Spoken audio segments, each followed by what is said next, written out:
السلام علیکم تمام سننے والوں کو نینا وائس کی طرف سے خوش آمدید۔ جی تو پیاری دوستوں، آج ہم جن زیادہ کا پارٹ 3 بیان کرنے جا رہے ہیں، تو چلیے شروعات کرتے ہیں۔ لیکن اسے یاد نہ آیا کہ یہ آواز اس نے کہاں سنی تھی، البتہ وہ الفاظ اب بھی اس کے کانوں میں ابھر رہے تھے۔ وہ بدحواسی سے کھڑی ہو گئی اور پھر اس کے منہ سے آواز نکلی، کون ہے؟ لیکن اسے کوئی جواب نہیں ملا، البتہ اسے وہ چاپ اور سایہ یاد آ گیا۔ ایک بار پھر وہ بوکھلا گئی۔ اس نے بوکھلائے ہوئے انداز میں چاروں طرف دیکھا، چلچلاتی دھوپ اور لو کے تھپیڑوں کے علاوہ اور کچھ نہیں تھا۔ پھر اس کی نگاہ درخت کی طرف اٹھ گئی۔ ممکن ہے کوئی اوپر درخت پر چھپا ہوا اسے پریشان کر رہا ہو، لیکن اوپر بھی کسی کا وجود نہیں تھا۔ درخت بالکل صاف پڑا ہوا تھا۔ ایک دم اسے کچھ خوف کا احساس ہونے لگا اور وہ چارپائی سے دور ہٹ گئی۔ وہ پتھر اب بھی اس کے پاس موجود تھا۔ تھوڑی دیر تک وہ ادھر ادھر دیکھتی رہی، تحدی نظر کسی وجود کا سایہ تک نہیں تھا۔ وہ تیز قدموں سے صدر دروازے کی جانب چل پڑی اور پھر دوبارہ اپنے کمرے میں آ گئی۔ اس کا سینہ پھول چکا تھا اور اس کی سانس تیز ہو گئی تھی۔ بات ہی اتنی عجیب سے اسے اپنے کانوں پر بھروسہ نہیں تھا اور اس نے صاف طور پر شکریہ کے اور اس کے بعد کے الفاظ سنے تھے۔ کافی دیر تک وہ اسی طرح کھڑی حیرت سے کانپتی رہی، پھر اس کی نگاہ گھڑی کی جانب اٹھ گئی۔ 4 بجنے میں صرف 10 منٹ ہی باقی تھے۔ وہ سب کچھ بھول کر خود کو باورچی خانے کے لیے تیار کرنے لگی۔ بدن پر ابھی ہلکی ہلکی کپکپاہٹ طاری تھی۔ مٹھی میں دبے ہوئے پتھر کو اس نے مسہری کے سائیڈ ریک میں رکھ دیا اور باتھ روم میں چلی گئی۔ ٹھنڈے پانی کے چھینٹوں نے چہرے کی تمتماہٹ کو بڑا سکون دیا۔ وہ کافی دیر تک چہرے اور آنکھوں کو پانی سے نم کرتی رہی اور پھر زیادہ دم ہو کر باہر نکل آئی۔ پورے 4 بجے تھے۔ کمرے سے نکل کر وہ باورچی خانے میں پہنچ گئی۔ باورچی خانے میں داخل ہو کر اس نے اپنے ذہن سے کچھ دیر پہلے کا واقعہ محو کر دیا اور اپنے ذہن میں شام کی چائے کے لیے فرمائشات کی اس فہرست کو ٹٹولا جو گھر کے حاکموں نے اسے دی تھی۔ سب کی فرمائشیں پوری کرنا لازمی تھا، چنانچہ وہ جلدی تیاریاں کرنے لگی اور ٹھیک 5 بجے وہ خوبصورت ٹرالی کو انواع و اقسام کے لوازمات سے سجائے ہوئے بشیرہ بیگم کے بڑے کمرے میں پہنچ گئی۔ باہر کا موسم ابھی تک گرم تھا، اس لیے لان پر چائے پینے کا سوال ہی پیدا نہیں ہوتا تھا، اور پھر یوں بھی گرمیوں میں تو 5 بجے ہی دوپہر ہوتی ہے۔ برف کی طرح ٹھنڈے کمرے میں سب لوگ صوفوں پر بیٹھے کہکہے لگا رہے تھے۔ جو ہی وہ اندر داخل ہوئی، کہکہے ایک لمحے کے لیے رک گئے اور پھر جاری ہو گئے، جیسے اسے یہ احساس دلایا جا رہا ہو کہ اس کی یہاں آمد سے کسی کے مشغلوں پر کوئی اثر نہیں پڑا اور وہ کوئی اہمیت نہیں رکھتی۔ وہ ان تمام باتوں کی عادی تھی، اس لیے اس نے تاثر کی طرف کوئی توجہ نہیں دی۔ یہ تو روز کا معمول تھا۔ وہ اپنے کام میں مصروف رہی اور اس نے سلیقے سے سینٹر ٹیبل درست کی، چائے اور دوسری چیزیں سرو کر دیں۔ باورچی ہو گئی۔ اس دوران اپنی شدید ترین مصروفیات کی بنا پر باورچی خانے کی گرمی میں اس کا چہرہ تمتما کر آگ ہو گیا تھا۔ خشک ہونٹ اور بھبوکا چہرہ، اور اپنی اس ادا میں وہ بے حد حسین لگ رہی تھی۔ اس گرمی میں بھی تمہیں میک اپ کی فرصت مل جاتی ہے عشیرہ، نظم نے تنزیہ انداز میں کہا۔ Make up? اس نے حیرت سے نظم کو دیکھا۔ اس نے تو زندگی میں کبھی میک اپ نہیں کیا تھا۔ مووا رنگ ہی ایسا ہے۔ اجی ایک بات ہے، تم لوگ سونے کے نوالے بھی کھاؤ تو ایسا رنگ نہ نکال سکو۔ لمحہ بھی بعض اوقات دھوپ مذاق کرتا ہے۔ بشیرہ بیگم نے فوراً ہی ٹکرا لگایا، لیکن ان کی اس بات میں بھی نظم اور نظر نے اپنی تصدیق محسوس کی تھی۔ آپ جب بھی بولیں گی کفن پھاڑ کر ہی بولیں گے شیرہ خالہ، نثر نے منہ بنا کر کہا۔ میں نے کیا بات کہی تھی بھلا؟ وہ دونوں منہ بنا کر خاموش ہو گئی۔ وہ باہر نکل آئی۔ ابھی بہت سے کام سے سورج اب بھی قہر برسا رہا تھا، لیکن وہ گرمی سے بے خبر کاموں میں مصروف ہو گئی۔ شام ہوئی اور پھر رات ہو گئی۔ اس دوران اپنی شدید ترین مصروفیات کی بنا پر وہ سب کچھ بھول چکی تھی۔ درخت کے نیچے ملنے والا وہ پتھر، شکریہ کے وہ الفاظ، کوئی بات اسے یاد نہ رہی تھی۔ 11 بجے کے قریب جب سب کے سب اپنی خوابگاہوں میں چلے گئے، تب اسے فرصت ملی اور وہ اپنے کمرے کی طرف چل پڑی۔ کمرے میں پہنچ کر اس نے گہری سانسیں لی۔ دن بھر کی تپش کے بعد کمرہ بالکل ٹھنڈا ہو چکا تھا۔ وہ خاموشی سے مسہری پر بیٹھ گئی۔ آئینہ سامنے موجود تھا۔ اس نے فخریہ نگاہوں سے اسے دیکھا۔ اس کا ہمدم اور مونس اس کا آئینہ ہی تو تھا، جو اس کو کبھی کبھی اس کی اہمیت کا احساس دلا دیتا تھا، اور وہ سوچتے لگتی تھی کہ کچھ بھی ہو، وہ اب بھی ان سب سے اچھی اور سب سے باوقار لگتی ہے۔ شاید ان کی ضرورت سے زیادہ جلن کی یہی وجہ ہو۔ دادی اماں کے انتقال کے بعد خاص طور سے اس کے لیے سادہ اور معمولی کپڑے کے لباس بنتے تھے، جیسے دوسری نوکرانوں کے پاس ہوا کرتے تھے۔ یہ بات اس نے فوراً ہی محسوس کر لی تھی، لیکن مزاج ایسا تھا کہ کسی بھی سلسلے میں اعتراض نہیں کر سکتی تھی۔ ہاں، اس کی مرحوم ماں کے چند جوڑے اب بھی موجود تھے، قیمتی جوڑے جو نہ جانے کیوں اس سے نہیں لیے گئے تھے۔ اس سے پہلے اسے کبھی اس طرح کے جوڑے پہننے کی خواہش نہیں ہوئی تھی، لیکن آج نہ جانے کیوں اس کا دل چاہا کہ کوئی اچھا لباس پہنے، اور یہ خواہش اتنی شدید ہوئی کہ وہ اس سے باز نہ رہ سکی۔ اس نے الماری کھول کر ایک خوبصورت جوڑا نکالا اور غسل خانے میں جا کر اسے پہننے لگی۔ زرکار جوڑے نے اسے سحر انگیز بنا دیا۔ اس نے باہر نکل کر آئینے میں اپنی شکل دیکھی اور خود ہی شرما گئی۔ کاش اس وقت اسے دیکھنے والا کوئی ہوتا اور ایمانداری سے اس کے بارے میں کچھ کہہ سکتا۔ اس نے سوچا اور دفاتن اسی وقت ایک آواز اس کے کانوں میں گونج اٹھی، چشمے بدور۔ یہ آواز بالکل صاف شفاف آئی تھی۔ اس نے گھبرائے ہوئے انداز میں دروازے کی طرف دیکھا، لیکن دروازہ تو اندر سے بند تھا۔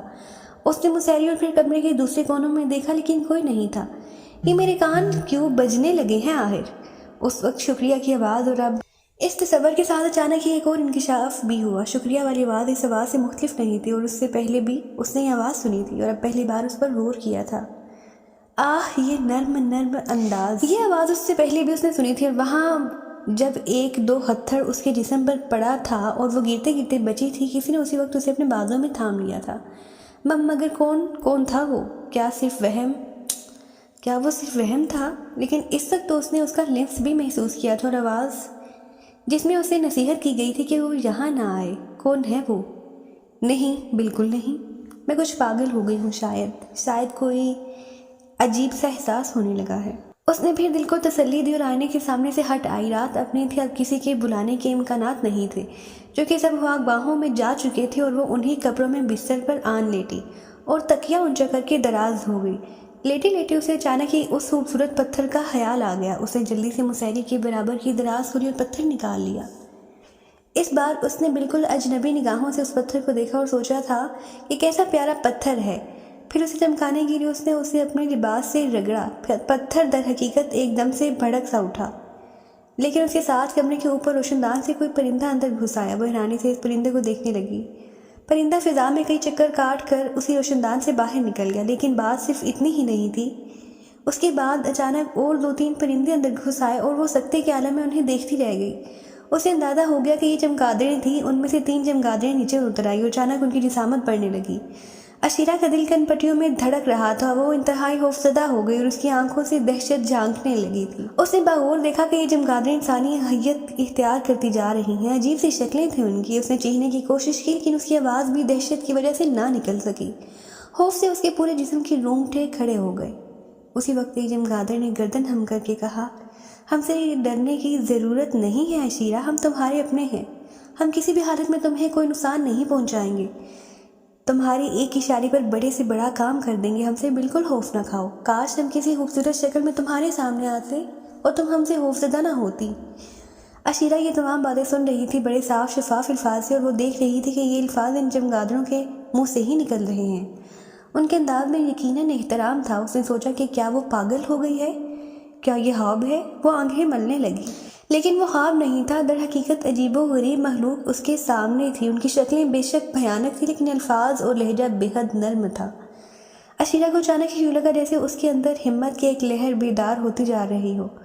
وہ ہمت کر کے بولی، تم کون ہو؟ اب تمہارے خادم، تمہارے غلام، ہمیں حکم دو، ہم کیا کریں تمہارے لیے؟ ہم تمہارے لیے سب کچھ کر سکتے ہیں عشیرہ، ہمیں حکم دو۔ مگر تم تو پرندے ہو، وہ معصومیت سے بولی۔ ہم کیا ہیں اس کا تمہیں اندازہ بھی نہیں۔ ہمیں ہمارے مالک نے بھیجا ہے۔ مالک؟ وہ کون؟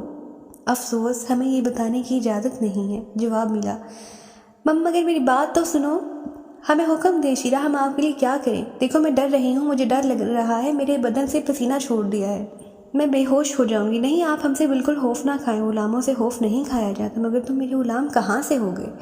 یہ بتانے کی ہمیں اجازت نہیں ہے۔ وقت آنے پر آپ کو سب کچھ معلوم ہو جائے گا۔ اور وہ وقت کب آئے گا؟ بہت جلد، جب ہمارے آقا کا حکم ہوگا۔ میری بات تو سنو عشیرہ، ہمیں آپ اجازت دیجیے کہ جو لوگ آپ کے ساتھ برا سلوک کرتے ہیں ہم ان کے ساتھ برا سلوک کریں۔ میں صرف ایک بات جاننا چاہتی ہوں، میں نہ بے وقوف ہوں نہ خوابوں میں رہنے والی۔ یہ سب کچھ جو میں سن رہی ہوں، جو کچھ میں دیکھ رہی ہوں، خواب ہے کہ حقیقت؟ یہ حقیقت ہے۔ آپ کے برے دن گزر گئے، اب کوئی آپ کو آنکھ نہیں دکھا سکے گا۔ ہم آپ کے خدمت گار ہیں، ہم آپ کی خدمت کے لیے ہر لمحہ حاضر ہیں۔ عشیرہ خشک ہونٹوں پر زبان پھیرنے لگی۔ عجیب و غریب پرندے ایک کارنس پر بیٹھ گئے تھے اور اس طرح گردن جھکائے ہوئے تھے جیسے واقعی وہ اس کے غلام ہوں۔ کبھی کبھی عشیرہ کے ہونٹوں پر ایک مسکراہٹ سی چمک اٹھتی تھی اور وہ سوچتی تھی کہ اگر یہ کوئی خواب ہے تو واقعی اس سے انوکھا خواب اور کوئی نہیں ہو سکتا۔ وہ خوابناک آنکھوں سے انہیں دیکھتی رہی اور پرندے اسی طرح بیٹھے رہے۔ پھر ان میں سے ایک پرندے نے کہا، ہمیں کوئی کام بتائیے، آپ کا کوئی بھی کام کر کے ہمیں خوشی ہوگی۔ عشیرہ ہنسنے لگی۔ پھر اس نے کہا، بھلا میں تمہیں کیا کام بتاؤں، تم کیا کام کر سکتے ہو؟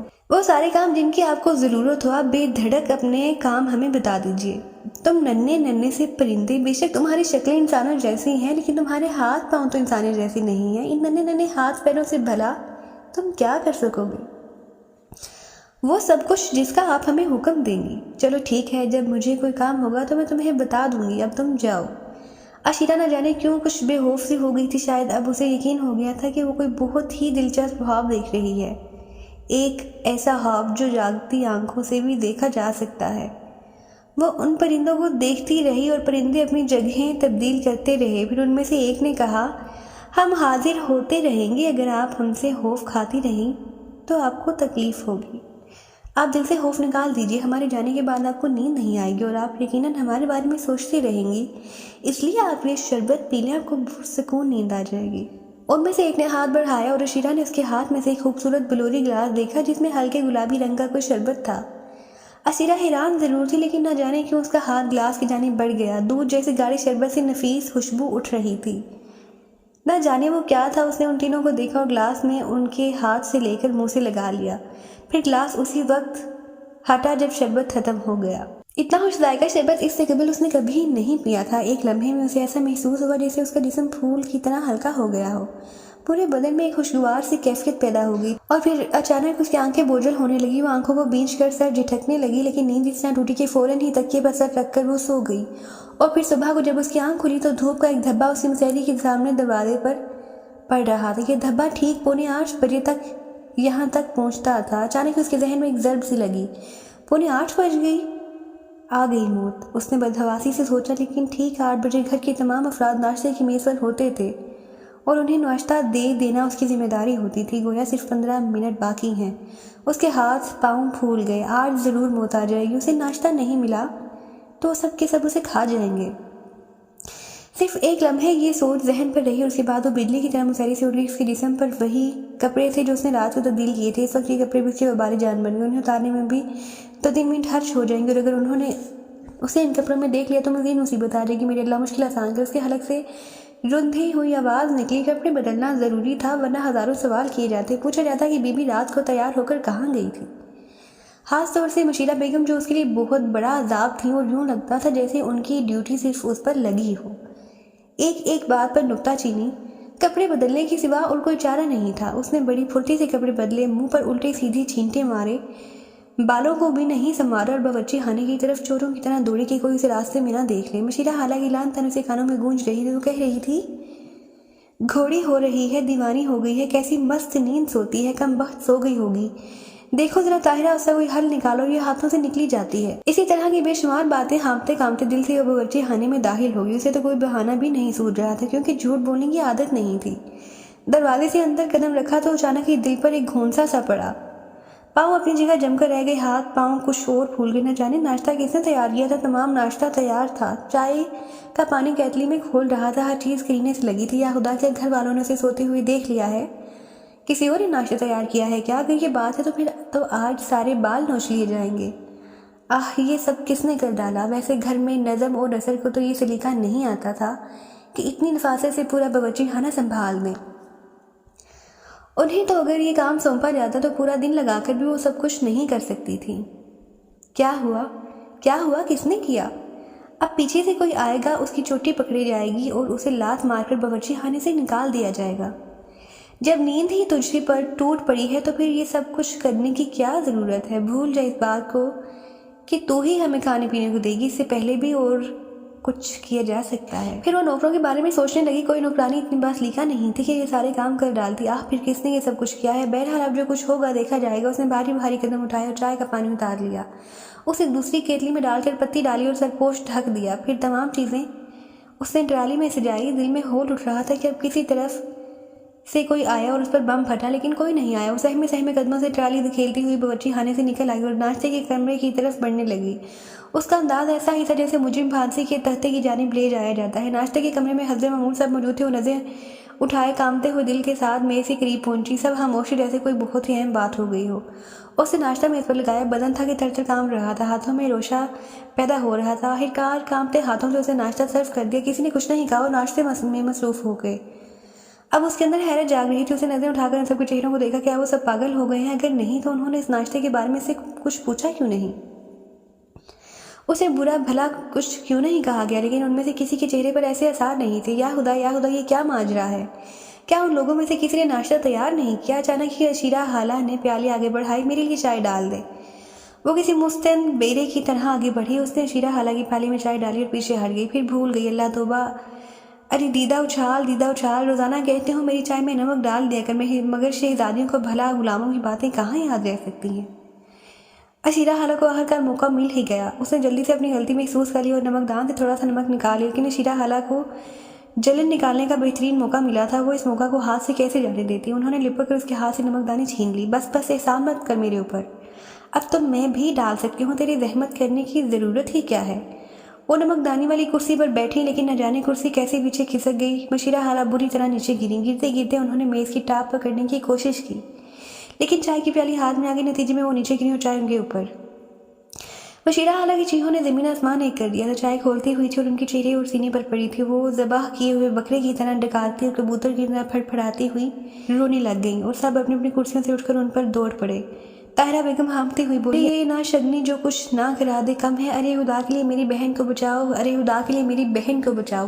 وہ مشیرہ بیگم پر جھک گئیں۔ مشیرہ بیگم کے حلق سے صرف ایک ہی آواز نکل رہی تھی، ہائے میں مر گئی، ہائے مار ڈالا، ہائے میں مر گئی، ہائے مار ڈالا۔ بہرحال دوسرے لوگ بھی مشیرہ بیگم کی جانب متوجہ تھے، اس لیے مشیرہ کو ڈانٹنے ڈپٹنے کا موقع نہیں ملا تھا انہیں۔ سب سے پہلے مشیرہ بیگم کے لیے کچھ کرنا تھا۔ تمام گھر والے ناشتہ وغیرہ تو بھول گئے۔ مشیرہ بیگم کی دیکھ بھال ہونے لگی۔ تائے ابو ڈاکٹر کو فون کرنے کے لیے دوڑ گئی۔ دوسرے لوگ مشیرہ خالہ کو اٹھا کر دوسرے کمرے میں لے جانے لگے۔ ایک عجیب ہنگامہ برپا ہو گیا تھا اور وہ سوچ رہی تھی کہ اب ان تمام باتوں میں اس کا کیا قصور ہے۔ مشیرہ خالہ کو تو ایسے موقعوں کی تلاش ہی رہا کرتی تھی۔ انہوں نے نمک ہی کو بہانہ بنا لیا، بلکہ جہالت کی بات یہ تھی کہ چائے میں چینی کے ساتھ نمک بھی ڈالا جائے۔ لیکن بہرحال وہ جو کچھ نہ کرتی کم تھا، ان کی حرکتیں ہی اسی طرح کی ہوا کرتی تھی۔ مگر اس وقت انہیں واقعی زبردست سزا ملی تھی۔ انہوں نے خود ہی اٹھ کر نمک دانی چھیننے کی کوشش کی تھی۔ کرسی یقیناً ان کے پاؤں سے پیچھے کھسک گئی ہوگی اور وہ اسے دوبارہ برابر کرنا بھول گئی ہوں گی۔ حالانکہ مشیرہ خالہ کے اوپر گرنے والی چائے سے پیدا ہونے والے اثرات کا بخوبی اندازہ لگایا جا سکتا تھا۔ ایک دو بار چائے ہی سے اس کا بھی ہاتھ جلا تھا اور وہ جانتی تھی کہ چلن کیسی ہوتی ہے، چنانچہ اسے افسوس بھی تھا۔ لیکن مشیرہ خالہ نے جس طرح چیخم دھاڑ مچائی تھی، اس پر اسے ایک دم ہنسی آ گئی۔ شکر تھا کہ اس وقت سارے لوگ کمرے سے باہر نکل گئے تھے اور یہ ہنسی تھی اس لیے، ورنہ یہ ہنسی بھی اس کے لیے عذاب بے جان بن جاتی۔ البتہ دل میں اسے سوچا کہ غصے کا انجام برا ہی ہوتا ہے۔ ابھی وہ یہ سوچ کر پلٹی ہی تھی کہ اس کے کان کے قریب مکھی جیسی بن بنا ابری۔ آپ کے ساتھ برا سلوک کرنے والوں کا یہی انجام ہوگا شیرا، جو بھی آپ کے ساتھ برا سلوک کرے گا ہم اس کا یہی حشر کریں گے۔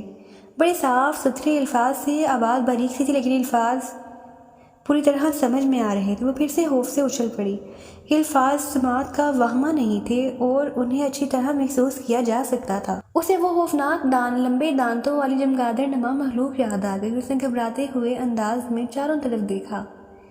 وہ معصوم اور سیدھی سادھی ضرور تھی، لیکن پے در پہ واقعات کو نظر انداز نہیں کر سکتی تھی۔ اس کا مقصد ہے کہ کوئی پراسرار قوت اس کی مدد کر رہی ہے، لیکن کون؟ آخر کون؟ جاری ہے۔